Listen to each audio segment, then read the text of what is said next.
But I haven't been on Facebook and Instagram too much, mostly just because I get sick of seeing people show off. Creating stuff. You know what I mean? I get annoyed by that because I know that a lot of that isn't because they captured a moment. It's because they created a moment to be captured. Right. And I don't like that. I feel like we're not living in the moment anymore. Yeah. We're doing things to get likes and hearts and to get feedback. You know what I mean? And sometimes that's all right. You know what I mean? Like, you know, it's not always bad. But if you're always doing it every single day, all the time, there is some need of you that feels like, some need inside that feels like I need some sort of validation. Hi everybody, welcome back to our channel. Before we start, if you like what you're seeing, please like, share, and subscribe.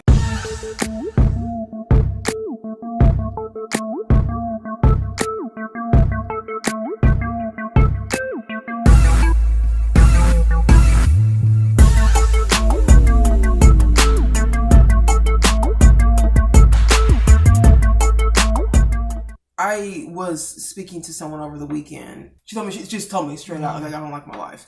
And, you know, I think everyone's going through hard times right now. It's like an awkward time and people are displaced, which is kind of what was happening, and just kind of not feeling motivated, I guess you can say. But she was telling me that she just said, I don't like my life. And I was like, well, what about your life don't you like? And she started explaining to me that it's just at this point, it's just like one of those things where it's just like boring and you just, everything's every day is like the same. There's nothing different, you know what I mean? Nothing new. And I told her, I was like, you know, I understand that part because whenever you feel, remember how we were feeling before, like we didn't have anything. I said, you know, I think that it's important for you to have some type of a passion project. If you have a passion project, then it will, I don't say take your mind off of your problems, but it will give you something else to look forward to. Even if it's something that you don't have to, that you'll make money at. It doesn't have to be that you make money at. And I was trying to tell her, it's like, not everything has to be negative. So if you're going through something negative, I understand you have sad feelings. And I'm not saying don't feel sad, but I think that you have to change the way that you do things in your life. And having this would be a passion what we're doing here is what I would consider to be a passion project. It makes it, I don't say easier to maneuver life, but it kind of like just gives you kind of like a new lease on life, I guess you can say. You know? Yeah, I think if your life is boring, it's your fault. Yeah. You know what I mean? Everything that you do doesn't have to require you to buy something, go somewhere, use money, make money.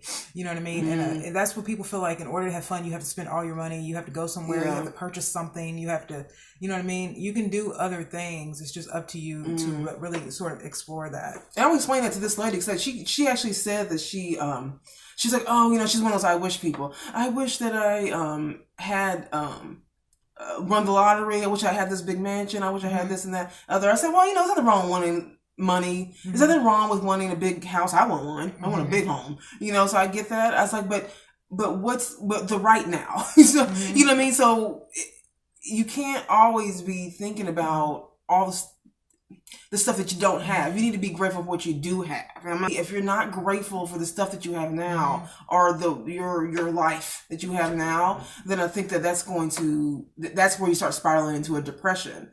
I was like, the thing is that you don't have anything else to focus on. And you're not, now what you're doing is you're focused on things outside stuff. And you think that stuff is going to make you happy. And I'm explaining to her that, you know, I get that because I was that. I thought that stuff would make you happy. You know what I mean? And it can make you comfortable, that's for sure. So maybe happy a little bit. But I just think that at the end of the day, you really do have to have something else that that can inspire you. Right. You know what I mean? To do different. I asked her too. I said, do you have like something you work on? I don't care if you sew. I don't care what it is. If you have something that you work on that you love, your dance, did you like to dance? I don't care what it is. So, and then she said, no, I don't. I said, okay, so that means that you're just sitting with yourself all day, upset at your life. Like so you have nothing that you're aspiring to. I'm not talking about making money even. I'm just talking about something that you like, do drawing, painting, writing. I don't care what it is. When people don't have something else, and I learned this from Joe Rogan. You know, Joe Rogan, he was interviewing somebody. Actually, I've heard this from several people. What's the name? The Rock has said this. Different people have, successful people, by the way, have said this, and not just successful in like money ways, but like successful just because they're happy.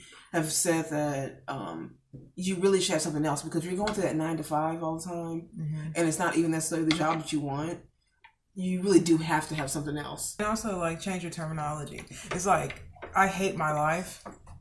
But everyone who says that hates their life until their life's threatened, and then they want to save their life. Want to save their life. So it's like, you don't hate your life. You're not excited about what's going on in your life. So change your wording, because universally you could be saying something that can.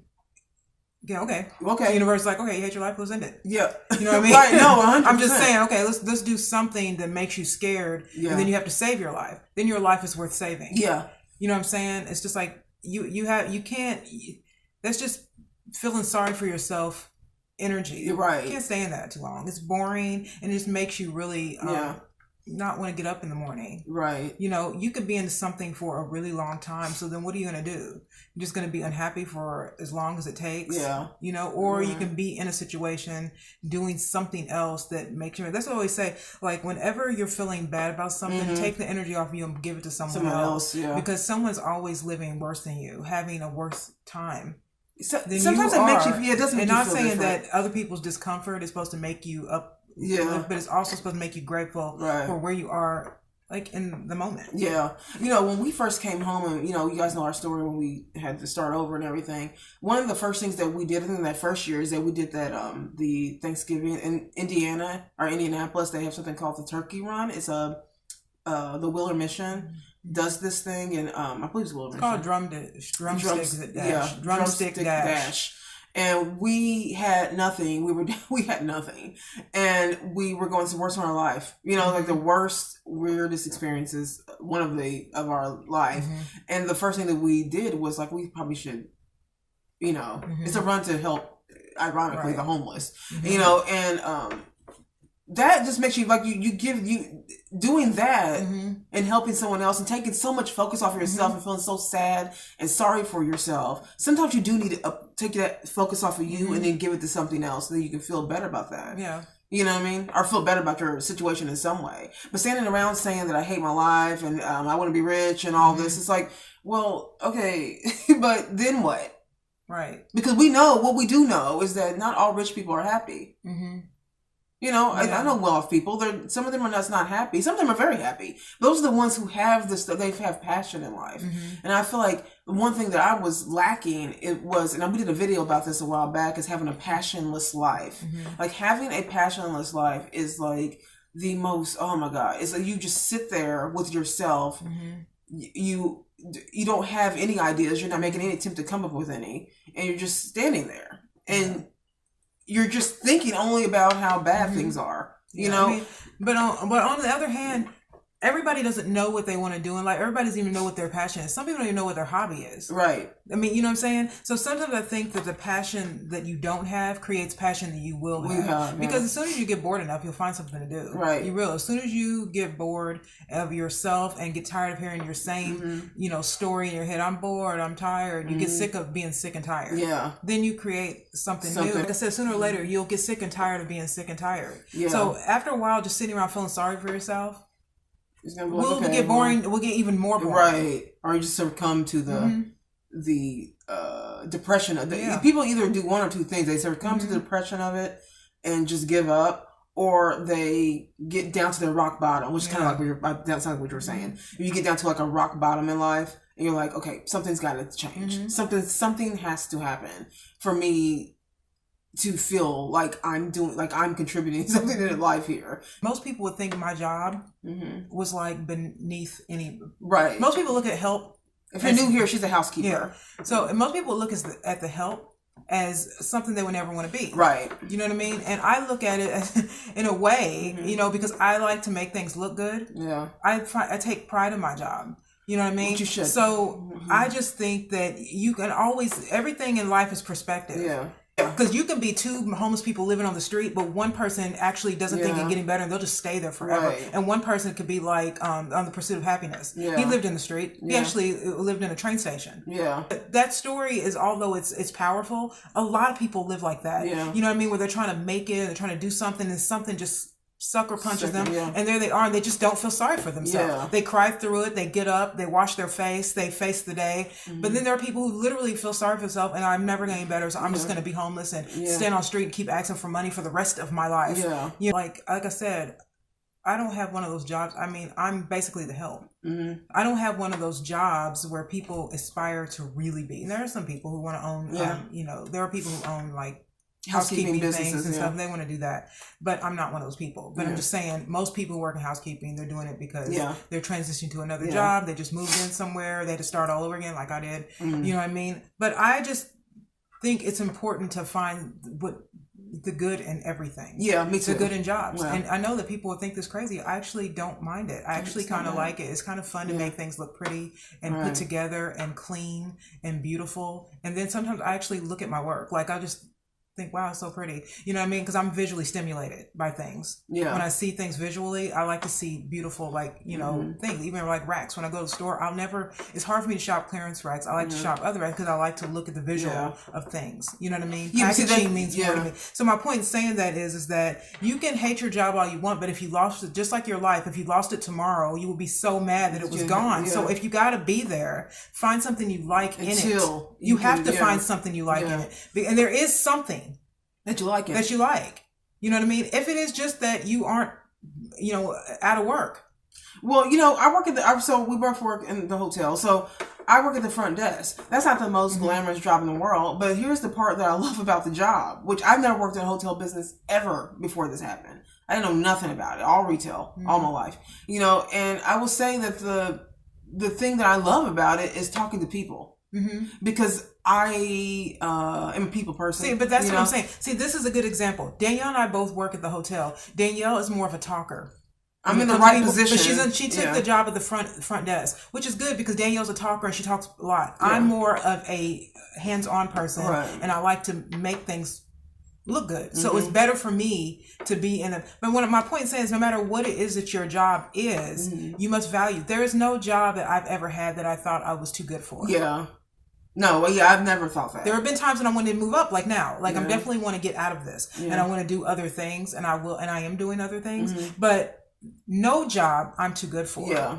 And people think you know what I mean? Do that. They learn something from every place that you land in. Yeah. And that's just how I look at things. Everywhere I've landed, I don't care how long I've been working. I don't care if you have a college degree. I don't care if you're working minimum wage and you had to start all over minimum. You should never feel that you are too good for anything, because that where you are is a gift, even if you can't see it. It really is. You know what I mean? And this job has helped me on a whole lot of levels that I can't even express to you. So for me to sit back and sit there and think, I don't want to clean up after these people. You know what I mean? It's just like, whoa, so what do you go to hotels before? Do you don't want them to clean up after you? You're right. Yeah, of course. No, you value everything that you have in order to gain more. You don't get more by putting down where you are.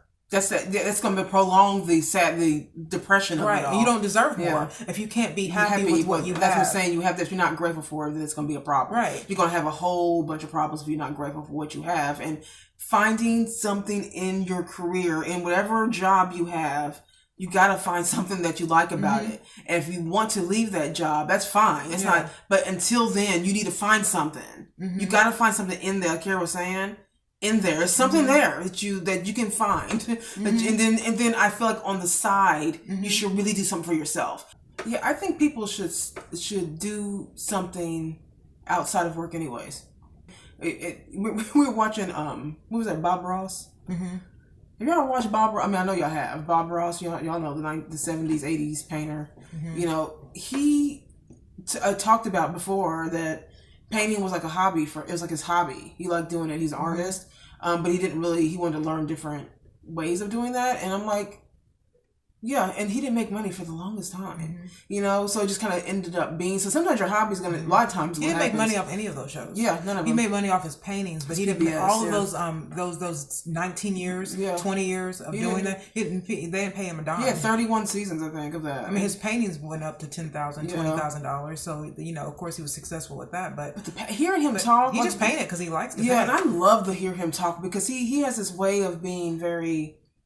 you know, he's whenever he messes up on a painting, not even mess up. Whenever he does something he didn't mean to do, he turns it into, what does he call it? Happy accidents. He calls it happy accidents, which I love. I know it's corny, but I love that because he can just turn it into something else. Like he's just trying to tell you, like, don't take it all so, don't lose your mind in life taking everything so damn seriously. And that's just like, to me, that's going to enjoy when you take everything so seriously. Yes, we have things that we have to take seriously in life, but man, when you are somebody who can't, like, I would call myself a lot of times I can be uptight.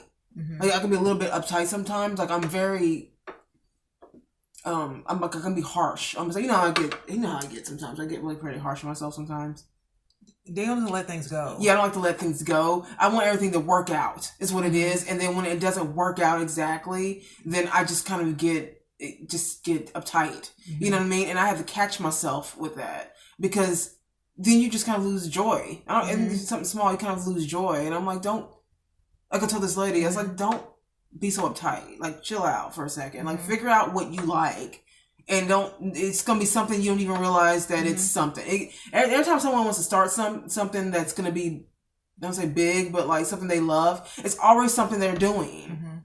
We always talk. We were already doing that. So the only thing we did different was turn on a camera.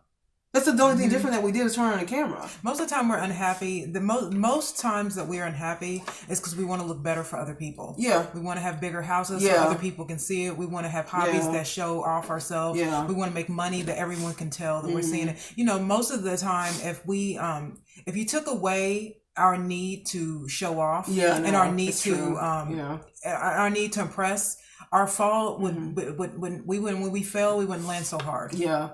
But that's the pressure of what other people think is what, right? Like social media has definitely boosted that feeling of you gotta be perfect. 3 months I haven't been on like Facebook and YouTube too much, or YouTube because we have a show. Outside of even on YouTube, when I go to YouTube, it's to listen to music. It's not to really watch anything. Yeah. You know what I mean? And cooking shows, because I love to watch cooking shows.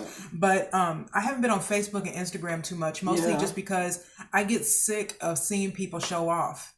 Creating stuff. You know what I mean? I get annoyed by that, because I know that a lot of that isn't because they captured a moment. It's because they created a moment to be captured. Right. And I don't like that. I feel like we're not living in the moment anymore. Yeah. We're doing things to get likes and hearts and to get feedback. You know what I mean? And sometimes that's all right. You know what I mean? Like, you know, that's not always bad. But I think that for the great majority of people who take too many pictures and want to show off their homes, and they want to show off their children and their children's grades and their in what they do for a living. That's not always bad. Yeah. But if you're always doing it every single day, all the time, there is some need of you that feels like some need inside that feels like I need some sort of validation. And this is why when people fall, or they lose something, or they think they hate their life, it's because they're watching other people. They think the grass is greener, and they wish they had something they could show off.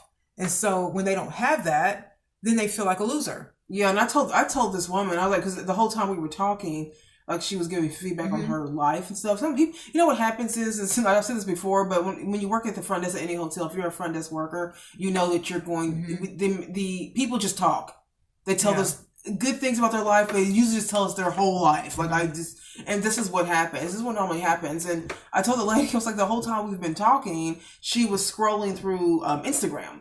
And I was like, see, you're scrolling through Instagram, looking at all the, I can see. I said, the whole time. And she's like, right. And she's like, right. I said, right. So what are you, if you do this hours and hours, if you're doing that right now, I know that you do this hours and hours out of the day. You just scroll through and look at people's lives and see the fancy cars, and you see the fancy homes, and the cute clothes and the hot bodies and all that stuff. And you're just wishing and wishing and wish, like a wishing well of things that you feel you can never be. So you're just going to keep looking at that, and it's damaging your soul. Like you're literally damaging yourself by doing that. You need to put that down. It used to be people only got nervous when it's time for class reunions. Yeah. They only had that one time every 20 years when you meet people. But now it's every day. Yeah. Because we look at everybody, we compare our lives to other people's lives, and we don't realize that they're false lives too. Right. Everyone is not telling the truth about their life. It's just glimpses of the best parts of our life. And sometimes that's not bad. Sometimes it's just what it is. But I don't like, I have to say, in the last 3 months, I feel great.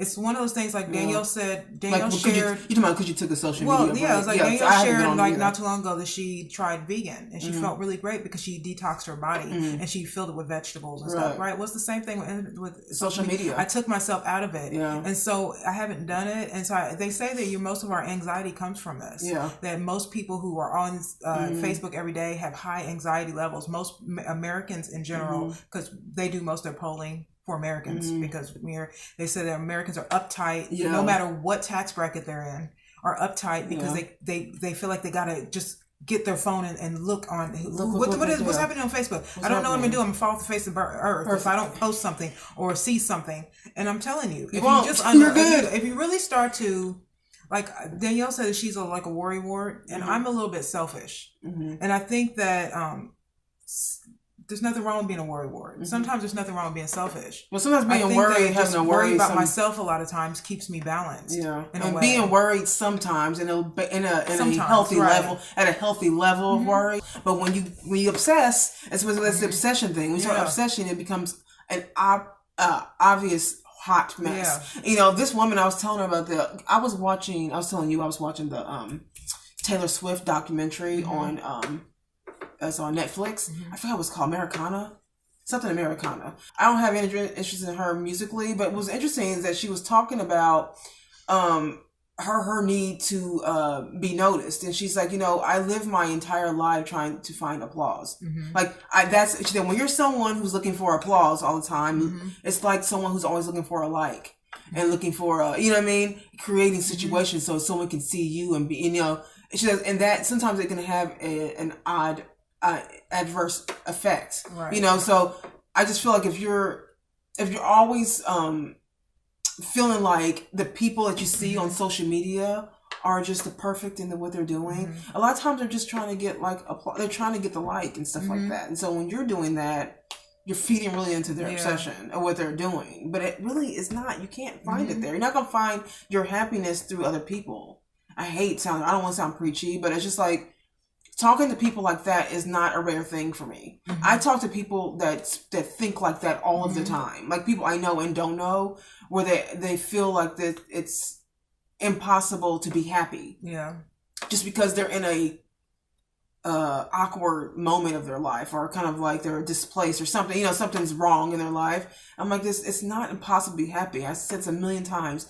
If I can find a way to be happy in what I am in, I'm telling you, you can be happy with whatever you're in. You can figure it out, okay? And it's going to take some time. I'm not saying it's going to take, everyone's level and time frame is different, but there is a way to be happy when you're going through some trials and errors and you're in a transition in your life. There's a way to be happy. Yeah. And I just refuse, I feel like I just refuse to be sad all of the time just because something odd happened to me years ago. Yeah. I'm not doing. That's not. I think like you look at Beyonce's song "Formation," that part where she says "best revenge is your paper" or something like that. At the end, and I think to myself, that's the kind of world we live in, though. Yeah. Is that it doesn't matter. No, the best revenge is being happy. Yeah, it's not your money, revenge. Okay? But that is the message that is always being pushed. Is that as long as you have a nice house, as long as you are thin, as long as you look good, as long as you appear to be the picture. You know what I mean? And this is our country's always been that way, by the way. Yeah. Our world has always been that way. It's just image. Right. It's just now it's worse because now we all have individual platforms that lift us up and make us feel bad about ourselves. And we're not doing everything that everybody else is doing. Right. We can create this false sort of narrative about our life. Even if your life, though, is good. And I always think people who are happy aren't doing this every day. Yeah. Because there's a need, there's an addiction. Too much of anything will always make you feel unbalanced. Too much overeating will make you feel unbalanced. Too much saying I hate my life. Yeah. Too much social media. Yeah. There has to be a happy medium. I like sweets, but if I eat it all day, I feel horrible. Yeah. So I'm saying, it's just like, even if you were to work out all day, you would be would be in pain. Yeah. And now I don't mean pain like a boxer is just getting in shape. I'm saying no one's supposed to work out for 5 hours a day. Yeah. That's just nuts. It's nuts. What I mean? And so no one's supposed to be on social media all day. So I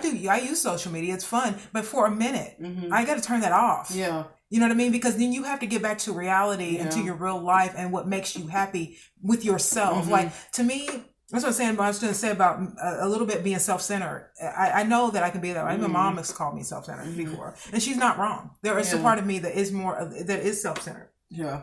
But it's the part that balances me. Yeah. Because I am a very giving person, but I don't forgive myself. Yeah. Right. I just don't. I don't forgive myself because I don't think you can give to anybody anything if you don't. Even in this situation, living here and working here, I still give to myself. Yeah. And not just with financial stuff. I give to myself by working out. I give to myself by being by myself. I give to myself when I'm baking. I give to myself when I'm watching my television shows. I give to myself when I'm doing spa days. I give to myself. And so that's why I don't sit around here going through a hard time calling it a hard time. Because it's not. Somebody in this world will be begging to have my position. You know what I mean? Someone right now is begging and wishing they could just have the opportunity that I have at this moment. And so that's why I think it does nothing to sit there and not.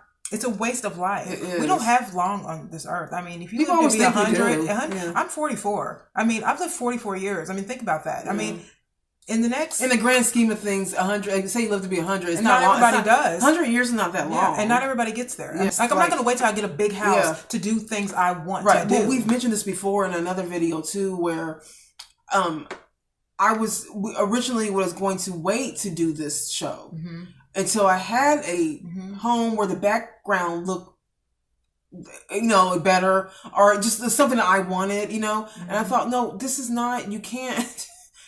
Because there's no time like the present. So why are you not doing it now? You should not wait for perfect conditions to all of a sudden be part of your life. Right. Like you can't just all of a sudden just say, well, this is the end. I don't have, it's not perfect right now. So that's just it.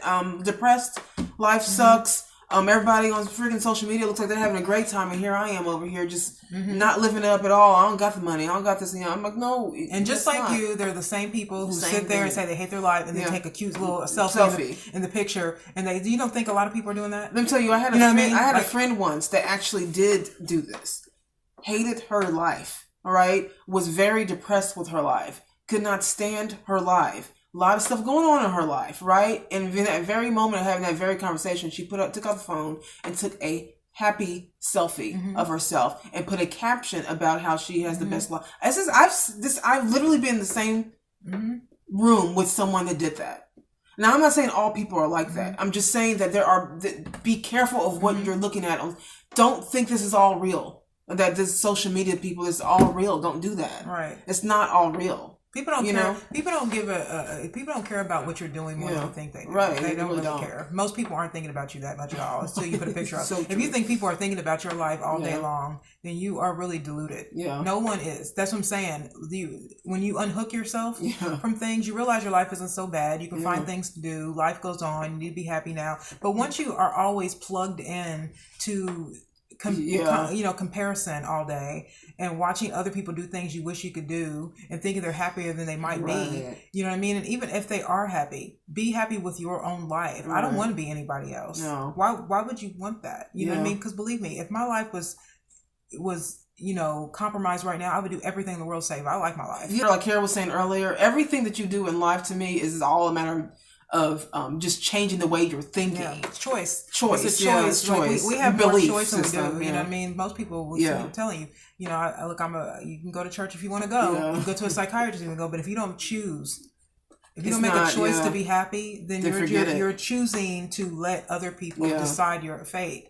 I say it even with relationships. If you're waiting for some man or some woman to come into your life to make you happy, then you're putting someone else in charge of your happiness. Right. And I'm even talking about even if you want like a raise. Yeah. You're putting that in charge. You're putting your job in charge. And nothing usually these days really drives me nuts. Yeah. Yeah. Because I unplug. It's like after I was like, okay, well, whatever. Yeah. Right. And I don't know if that's age, and I don't know if that's me just getting older, or it's me just really not caring. I mean, sometimes when you go through a hard time like I just went through, you realize, everything isn't worth a tear, and everything. I don't cry all the time. Turns out that It turns out that you're stronger than you think. Right. It turns out that you can survive a hard time and still come out somewhat on top, and still just it's progression. So you have to work at your life. You know what I mean? Like it's not just that you just walk through life and just not care about things. You actually have to work through things in your life, and then there's going to be like these speed bumps, and there's complete brick walls sometimes that happen that you have to kind of get around and maneuver obstacles and all that. But for the most part, like, you can get through stuff. You can. Because I actually believed at one point my life was bad because everything got messed up. I thought that I did an epic fail of life. I was the epic failure of all life, you know, and I can't believe now I have to show my face to the world and the failure of all of it. And it just turns out that something odd happened. And then I had to get back into the game to get going. I mean, many things can make you feel like you hate your life. I mean, like I said, comparison would always be one, which is why you shouldn't be on social media too much when you're feeling like that. But secondly, I think the second biggest thing I think would have to be letting go. Yeah. A lot of people refuse to let go of their old life. Yeah. And so they hold on to it, and it makes them not want to move on. Right. And so, look, I'm someone who very much I don't like change that much. Yeah. But change is going to happen regardless of whether we like it or not. Yeah. And even people who are so called loving change, liking the thing, even when their life gets hit and they get the rug pulled underneath them, change is a hard thing for most people. To change the way you think, changing the way your life. If you had money, you lose it all. It's hard to not live on live the high life if you've lived there for so long. It's hard being single when you've been married. It's hard having kids in your life and they grow up. You know what I mean? It's hard being overweight when you used to be really thin with no problems. You know what I mean? Change. You have to accept change, and I think that's what this whole situation has taught me more than anything. It's something I think I had to learn more. It's something I had to learn. I mean, just for me, because I know me, is that I think if I was going to say what the lesson in this situation has always been for me, that when change happens, you have to keep moving. You have to keep moving. The world keeps moving, whether you want to move on or not. So you can sit there and be unhappy and say you hate your life, but the world's going to keep moving on. It's going to move without you. You know what I mean? And so this whole situation has taught me that you can either move or you can stay still and be unhappy. But you do have to do something, if you do want to see your smile again. You remember on Project Runway when that guy, I can't remember her name, but she... two of the contestants were on team together, and one of them was just losing her mind because the project wasn't going right. Ironically, her name was Kara. Yeah, that's funny. It was Kara. The product wasn't the overall product was not going right, and it wasn't working out. And the other stronger, she's a black woman, that she was like, okay, and the girl started crying over this project. She's like, okay, we have to get this project done, so you need to cry and cut, and that's how we kind of I spend like kind of like a kind of undertone of our life when it's all happened. It may look pretty bad, but you're gonna have to cry and cut and just cry and go, just make the dress, okay, but don't stop. Don't just stop and that just be the end of all things. No, that's not how we do things here. You know what I mean? You have to change your belief. You have to change the way that you're thinking. It's the only way out. Okay, guys, thank you for watching. Let us know what you think about all that. Is this something that you guys have dealt with or struggled with? Let us know in the comments below. Please do not forget to like, share, and subscribe to our channel. To anybody that's new here, we do upload every Tuesday, Wednesday, and Friday if you guys are curious about that. And our videos go up at 11 a.m. On those days. So, yeah, that's it. Thank you, guys. Everybody have a great day. Bye.